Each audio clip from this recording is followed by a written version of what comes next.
चलिए पॉलिटी में हम एक कदम और आगे बढ़ते हैं। हमारे पिछले लेक्चर में हमने सेंट्रल विजिलेंस कमीशन के बारे में पढ़ा था, सीवीसी।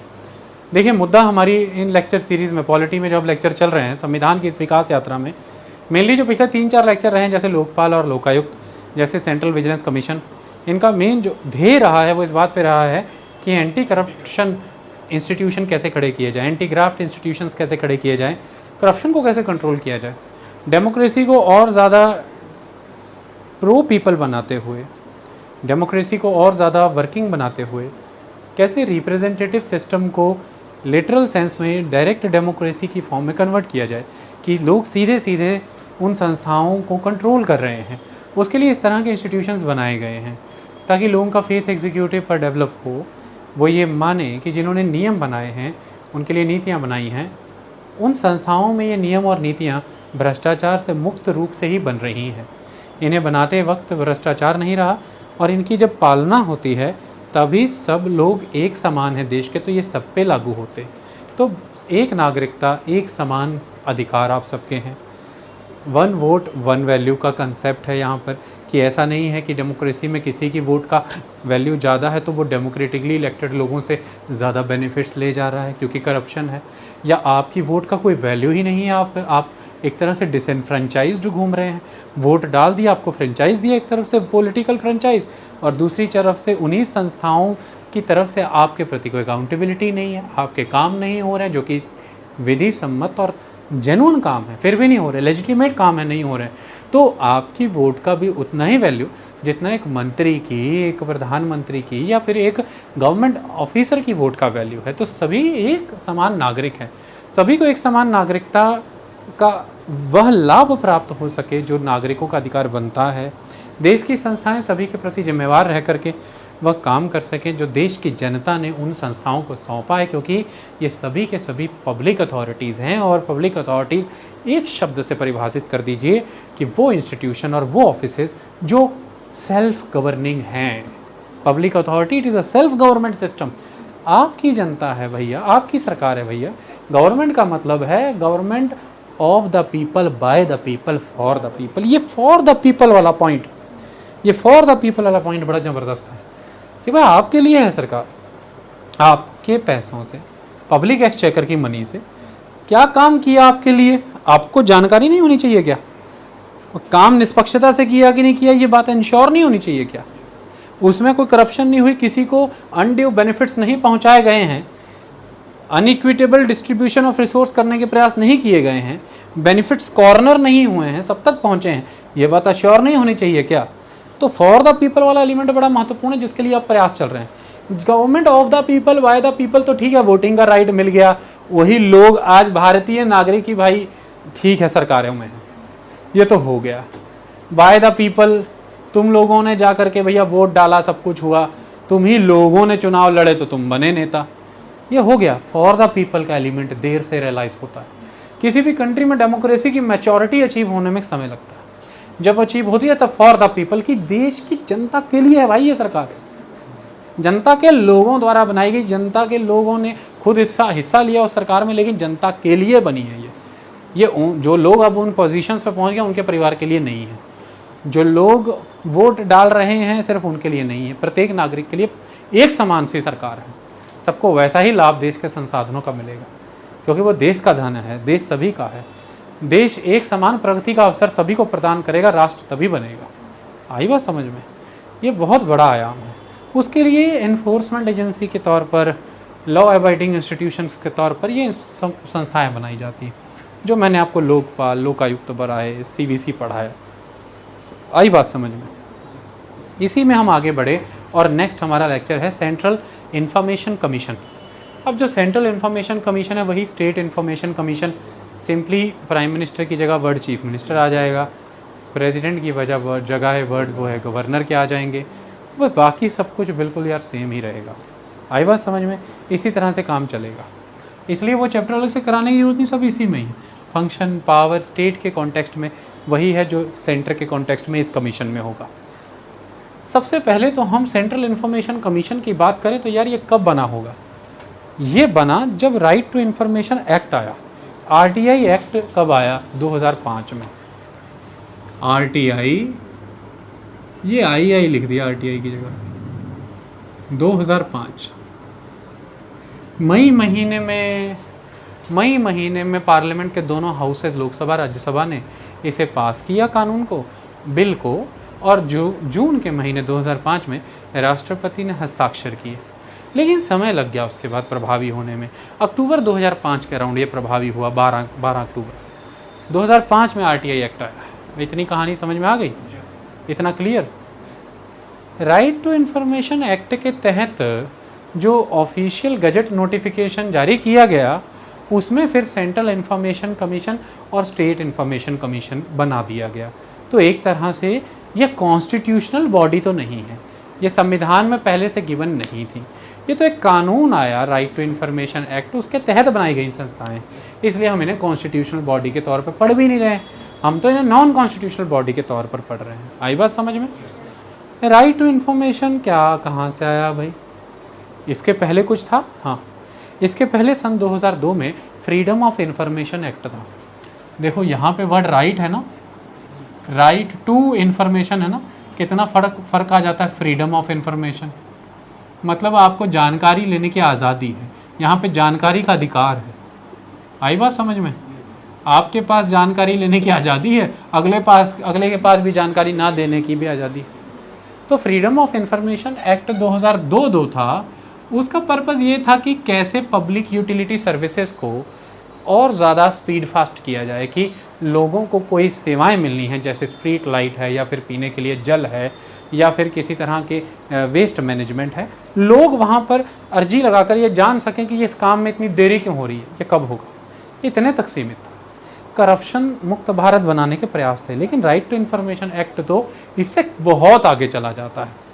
आज हर बार आपके सामने कुछ चीज़ें नहीं घूमने लग जाती कि भाई प्रधानमंत्री की ये डिग्री फर्जी है, स्मृति ईरानी की तो ये डिग्री फर्जी है। अब आपसे मैं जानना चाहता हूँ कि प्रधानमंत्री तक की भी डिग्री कौन निकाल लाया? स्मृति ईरानी की डिग्रियाँ कहाँ से निकल आई? इन बातों को समझिए। ये सब चीज़ें राइट टू इन्फॉर्मेशन के तहत होती हैं। आज बड़ी बड़ी एनजीओज आपके सामने चीज़ें निकाल के लाती हैं कि इस प्रोजेक्ट का environment impact assessment properly conduct ही नहीं हुआ, कि पर्यावरण पे क्या प्रभाव पड़ेगा ये कंडक्ट ही नहीं हुआ। फिर एनवायरनमेंट इम्पैक्ट असेसमेंट में ये बताया गया था कि इसका एनवायरनमेंट पे इतना इम्पैक्ट आएगा प्रोजेक्ट का, इसके लिए कंपनसेटरी एफॉरेस्टेशन कहीं पर करना पड़ेगा इतना, लेकिन ये प्रोजेक्ट ने तो किया ही नहीं। इसमें तो धांधली है भाई। बहुत सी जानकारियाँ बैंकों से, फाइनेंशियल इंस्टीट्यूशन से, आरबीआई से ये जानकारियाँ ले लेना कि भाई ये जो पॉलिसी, जो स्कीम आरबीआई ने चलाई, इसके पब्लिक एक्सचेकर पर कितना बर्डन है, ये कितना सही काम करेगी, कितनी, कोई प्रोजेक्ट कितनी देर में पूरा हो रहा है, इसका सही ख़त्म होने का समय क्या था, किसी प्रोजेक्ट पर ओवरबर्डन कितना पड़ गया, यानी कि इसकी ओवर कॉस्टिंग कितनी हो गई, कितनी लागत में ख़त्म होना था, कितनी लागत तक चला गया, यानी कि पब्लिक एक्सचेकर पर, जनता के कोष पर, पब्लिक पर्स पे प्रेशर एक्स्ट्रा कितना पड़ा, सरकारी खर्चे कितने में हो रहे हैं, विदेश यात्राएं प्रधानमंत्री की कितने खर्चे में हुई, प्रधानमंत्री चौपर कितने खर्चे में लिए गए, उनके लिए उड़ानें, यात्राएं भर रहे हैं, कितना पैसा लग रहा है, प्रत्येक जानकारी आज आपके पास। तभी तो आप आरटीआई लगा करके ये पता करते हैं ना कि इतने में विदेश यात्राएं की हैं भाई। फिर मीडिया, ऑपोजिशन इन चीज़ों को यूज़ करता है। आई बात समझ में? तो चाहे यूनिवर्सिटी है या कोई प्रोजेक्ट्स हैं इंफ्रास्ट्रक्चर के, चाहे कोई सरकारी ऑफिस, कोई फाइनेंशियल इंस्टीट्यूशंस या पब्लिक सेक्टर अंडरटेकिंग, सारी की सारी सेंट्रल गवर्नमेंट की पब्लिक अथॉरिटीज़, एक लाइन, सेंट्रल गवर्नमेंट की सारी public authorities central information commission के अंडर आती है भाई। सारी की सारी पब्लिक अथॉरिटी, क्या कॉन्स्टिट्यूशनल, क्या नॉन कॉन्स्टिट्यूशनल, क्या स्टैट्यूटरी, सब, यानी कि president, governor, prime minister, chief minister, सारे कॉन्स्टिट्यूशनल। वो चीफ मिनिस्टर ये सारे कॉन्स्टिट्यूशनल ही है ना, लेकिन वो चीफ मिनिस्टर तो स्टेट गवर्नमेंट के हैं, मैंने कॉन्स्टिट्यूशनल के तौर पे शब्द यहाँ, प्राइम मिनिस्टर, प्रेसिडेंट, गवर्नर, सारे कॉन्स्टिट्यूशनल। नॉन कॉन्स्टिट्यूशनल जो कि एक्ट के वाया बनाई गई हैं, आरबीआई की बात कर लें, यूनिवर्सिटीज़ की बात कर लें, चाहे सेंट्रल की चाहे स्टेट की, जितनी भी सारी ऑर्गेनाइजेशंस या कॉरपोरेशंस जो कानून बना करके बनाई गई कॉरपोरेशंस हैं, या कोई कंपनी ऑर्गेनाइजेशन है जिनको सरकार पार्शली फंडेड करती है या बहुत सब्सटेंशियली फंडेड करती है, या कोई एनजीओज़ या ऑर्गेनाइजेशन जिसको सरकार डोनेट करती है, पैसा देती है, सब A to Z इसमें कवर्ड है।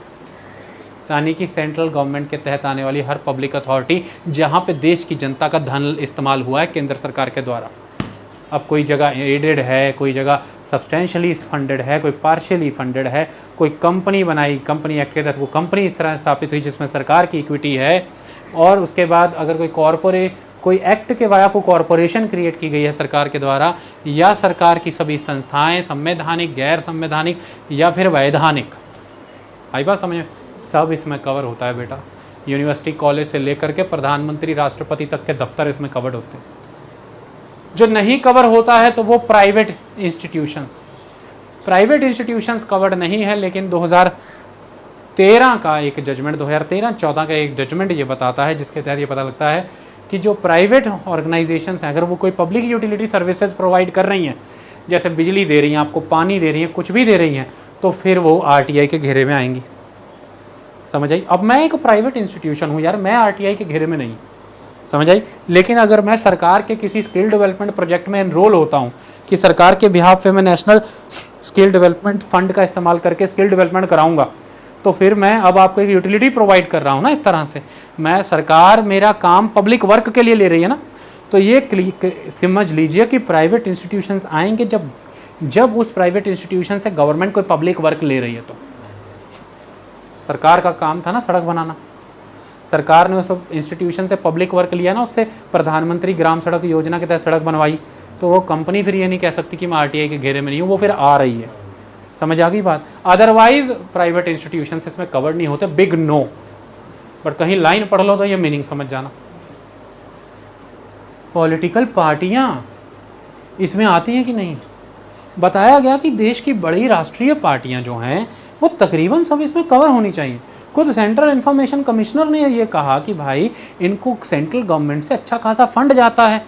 इलेक्शन के समय में उनकी परफॉर्मेंस के बेसिस पे मैंने बताया था, जैसे दूरदर्शन में मुफ्त प्रसारण करते हैं ये लोग, और भी बहुत सी मशीनरीज का इस्तेमाल करते हैं, तो इनको तो पैसा सरकार का अच्छा खासा लगता है, और बड़े पैमाने पर ये देश की जनता से डोनेशन भी लेते हैं, पब्लिक मनी इसमें यूज़ हो रही है।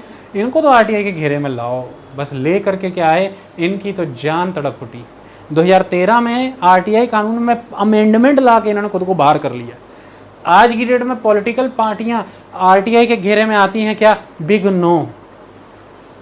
प्राइवेट इंस्टीट्यूशन आरटीआई के घेरे में आते हैं क्या? Big no. पॉलिटिकल पार्टियां इसके घेरे में आती हैं क्या? Big no. तो जब आप किसी को पूरा लेक्चर कराएंगे एट द एंड वो ये बात पे भी बात खत्म कर सकते हैं, पॉलिटिकल पार्टियों को कहो ना आरटीआई के घेरे में आए। यार ये बहस भी करेंगे बरसात की बूंदे चाय के गिलास में गिराते हुए, लेकिन सिलेबस के मुताबिक लेक्चर तो कर लें, हैं? कुछ नंबर स्कोर तो ले लें, कुछ बन तो जाएं, ताकि कल को उन सत्ता के गलियारों में घुस करके आरटीआई में फिर अमेंडमेंट करेंगे, पॉलिटिकल पार्टियों को ले आएंगे। लेकिन जिन चीज़ों का गलत इस्तेमाल हो सकता है उन्हें पहले रेक्टिफाई करके फिर पार्टियों को उसके अधीन लाएंगे। ये चर्चा का विषय अलग है। अभी इतना समझ में आया कि क्या घेरे में नहीं आता, बता दिया। क्या घेरे में आता है, बाकी फिर पब्लिक अथॉरिटी के नाम पे हर सेल्फ गवर्निंग इंस्टीट्यूशन भैया घेरे में आता है, और वो हमने बता दिया सारी कॉन्स्टिट्यूशनल, नॉन कॉन्स्टिट्यूशनल, स्टैट्यूटरी, सब कुछ आता है भाई, नॉन स्टैट्यूटरी भी। मुद्दा सिर्फ इतना है, हर प्राइवेट इंस्टीट्यूशन जब सरकार उसका पब्लिक वर्क के लिए यूज़ कर रही, ख़त्म कहानी। इसकी शुरुआत 1986 के दौरान एक केस हुआ था, जिस केस का नाम था mister Kulwal versus Jaipur municipal corporation. उस दौरान कोर्ट ने यह संज्ञान लिया, सुप्रीम कोर्ट ने, कि आर्टिकल 9 बहुत बड़ा आर्टिकल है यार। ये फ्रीडम ऑफ एक्सप्रेशन दे रहा है, ये फ्रीडम ऑफ स्पीच दे रहा है, ये राइट टू स्पीक प्रोवाइड कर रहा है आपको। लेकिन ये राइट कोई कैसे एग्जीक्यूट करेगा? जब मैं आपसे पूछूंगा कि भाई आपका नाम क्या है, आप मुझे को बता ही नहीं रहे, तो मैं आगे अपना क्या एक्सप्रेशन करूंगा? आप कोई जानकारी ही नहीं दे रहे। तो ये आर्टिकल 19 और article 20 right to life and liberty, आई बात समझ में, ये आर्टिकल फुल्ली रियलाइज हों तो इसके एक अभिन्न अंग के तौर पर कंसिडर किया उस समय कोर्ट ने कि right to public well informed होगी, उनके पास पूरी इंफॉर्मेशंस जाएंगी, तो ही तो वो क्रॉस क्वेश्चनिंग करेंगे गवर्नमेंट को। सरकार कैसे कामकाज कर रही है उसका जब जायज़ा लोगों तक पहुंचेगा, तो ही तो सरकार को सबसे काउंटर क्वेश्चंस होंगे, सरकार अपने जवाब रखेगी, फिर सब्सिडरी क्वेश्चन होंगे, तभी तो सरकार अकाउंटेबल होगी भाई, तभी तो सरकार की कार्यप्रणालियों में ट्रांसपेरेंसी आएगी। सरकार को दिखेगा कि अब हमारी भैया जवाबदेही है, हमारी अकाउंटेबिलिटी है, हम आंसरेबल हो गए किसी को, देश की जनता को। पैसा बर्बाद नहीं करना, वरना राइट टू इन्फॉर्मेशन के तहत जानकारी ले ली जाएगी और फिर जनता में आ जाएगी, तो इमेज मलाइन हो जाएगी और इस देश में वोट बड़ी बात होती है। चुनाव की शक्ति का बस हमें सकारात्मक उपयोग करना है। जहां लोग आज इसका नकारात्मक उपयोग कर पाते हैं, शराब की बोतलें कुछ पैसा और कुछ लाभ पहुंचा के ले लेते हैं, क्यों नहीं हम इतना वृहद राष्ट्र बनते कि इसी शक्ति का हम सदुपयोग भी कर लें। क्योंकि फिर चुनावी शक्ति ही बड़ी बात है ना, कि यदि एक बार चरित्र धूमिल पड़ा तो फिर थोड़ा मुश्किल हो जाता है चुनाव जीतना।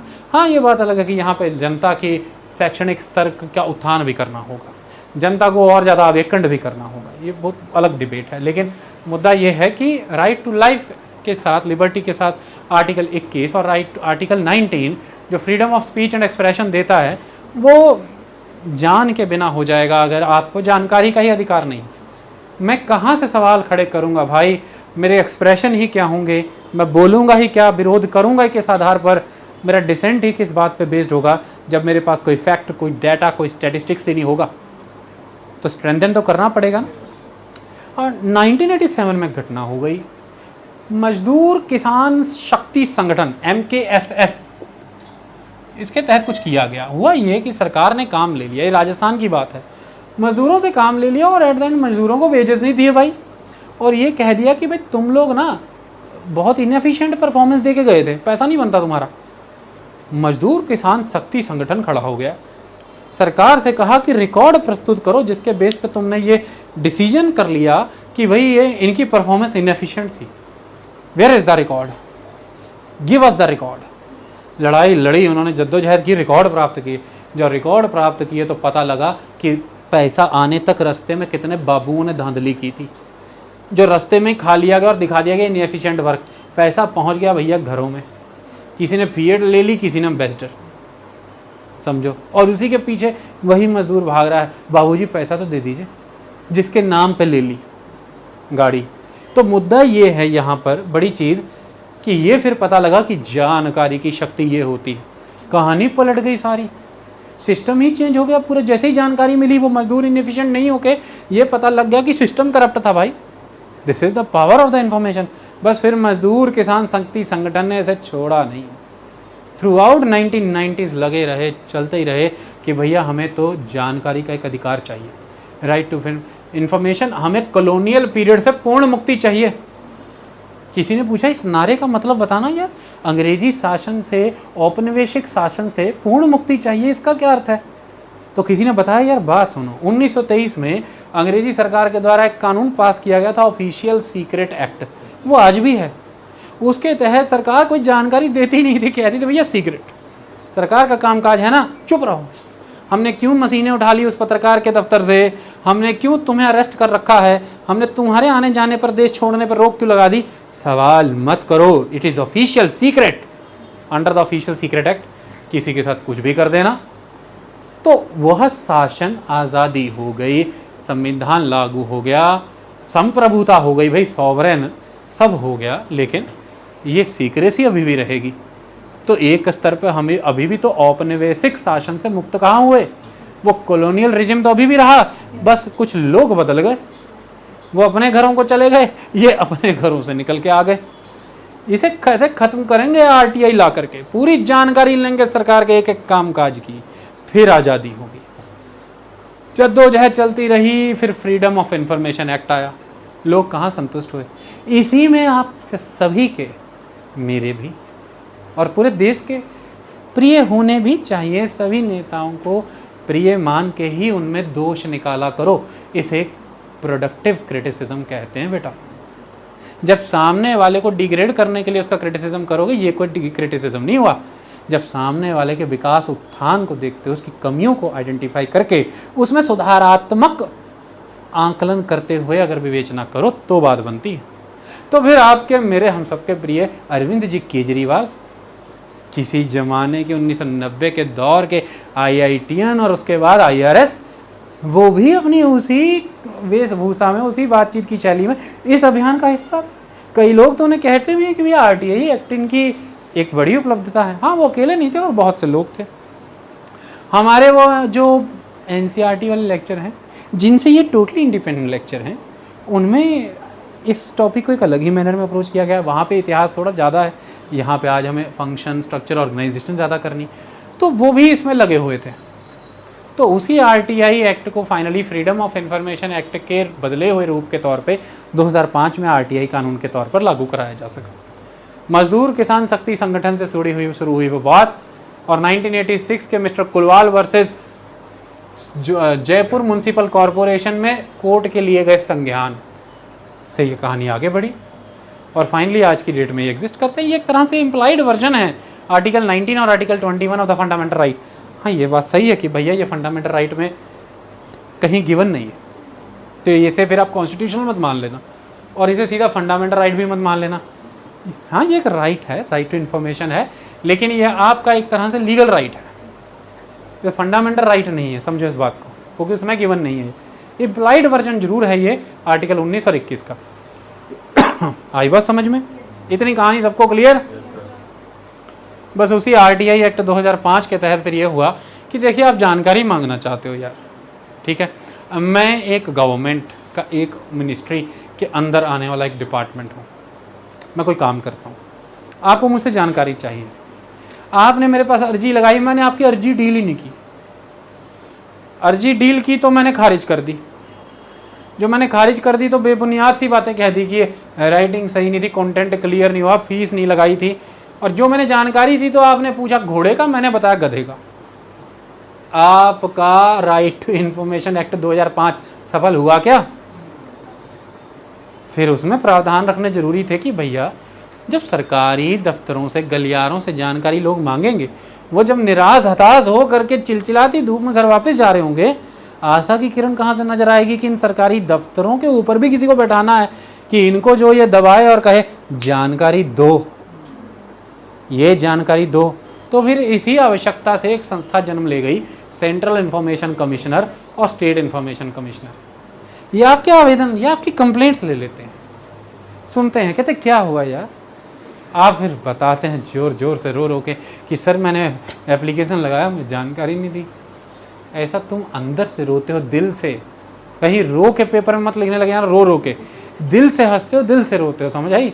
दिल में तो तुम्हारे बहुत कुछ होता है, वो तो भगवान ही जानता है, लेकिन मैं अंदाज़ा लगा रहा हूँ, मैं खुद भी रो पड़ता हूँ।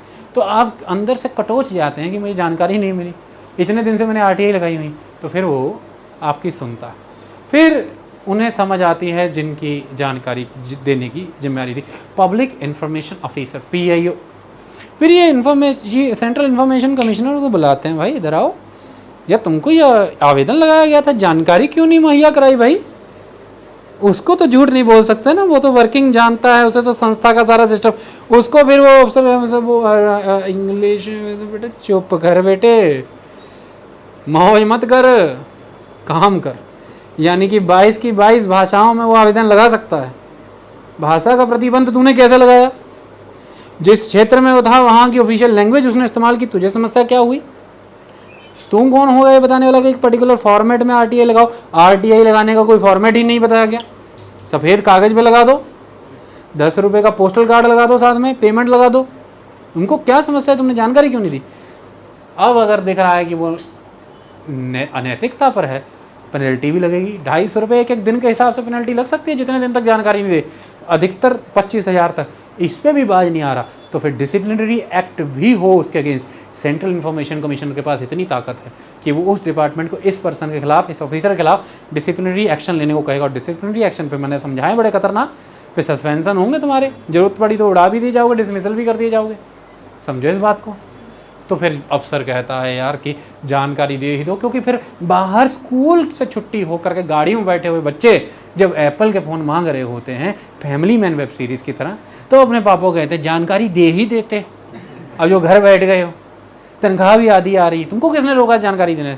तब पिताजी को समझ आता कि जानकारी का महत्व बड़ा है भाई, देनी चाहिए, क्योंकि मैं भी तो लूँगा इस देश से जानकारी कि मेरे बच्चों की पढ़ाई इस तरह से चल रही थी, इसका ये पेपर हुआ, ये यूनिवर्सिटी ने एग्ज़ाम इतनी तारीख को होल्ड करना था, भाई आगे क्या है भाई, होना है कि नहीं होना है, कि मैं इन्हें लेके कहीं और निकलूँ, कोई गुरुकुल में कुछ शिक्षा दिला दूँ उतने महीने, ये इंपॉर्टेंट है। आई बात समझ में? इसे तो हम अभी समझ नहीं पा रहे हैं सिलसिलेवार तरीके से। शुरुआत इंट्रोडक्शन समझ में आ गई कब बना, किस कानून के तहत बना? कुछ बुनियादी सवाल पूछता हूँ आपसे, इन्हें FAQ कहते हैं।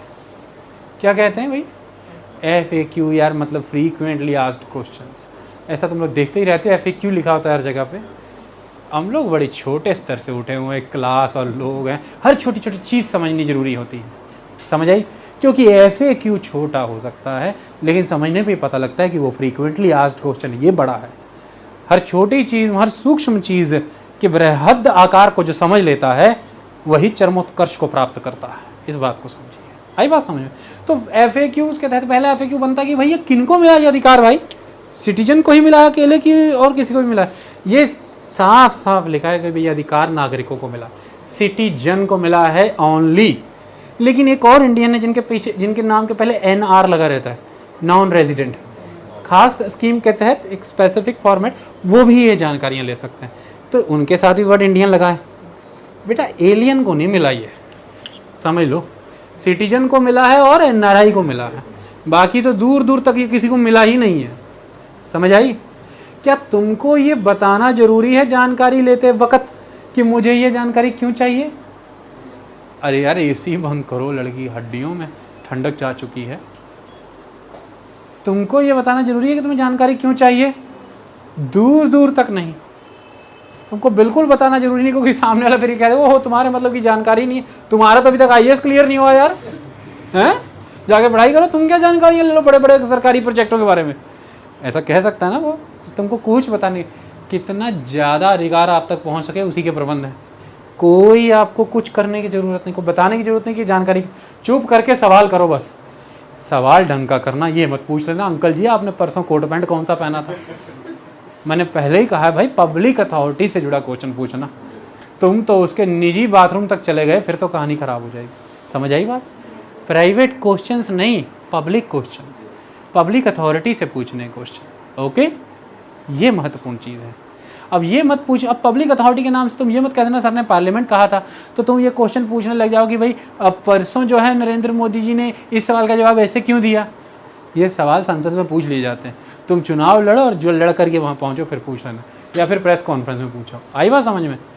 तो कुल मिलाकर के सबसे पहली चीज़ कि सिटीजन और NRI दोनों, सवाल बताना जरूरी, क्यों पूछा ये बताना जरूरी, कारण नहीं। क्या कोई इसका फॉर्म फॉर्मेट है पर्टिकुलर? बिल्कुल भी नहीं। सफ़ेद कागज़ पे अपनी अर्जी लिख दो, किसको रेफ़र कर रहे हो लिख दो, क्या जानना चाहते हो लिख दो। 10 रुपये का डिमांड ड्राफ्ट या बैंकर नोट या फिर पोस्टल ऑर्डर, वो 10 पोस्टल ऑर्डर होते हैं ना, जाके चिपका दो और जिस भी महकमे में जा कर के लगा रहे हो अकाउंट ऑफिसर को सबमिट करो जाओ।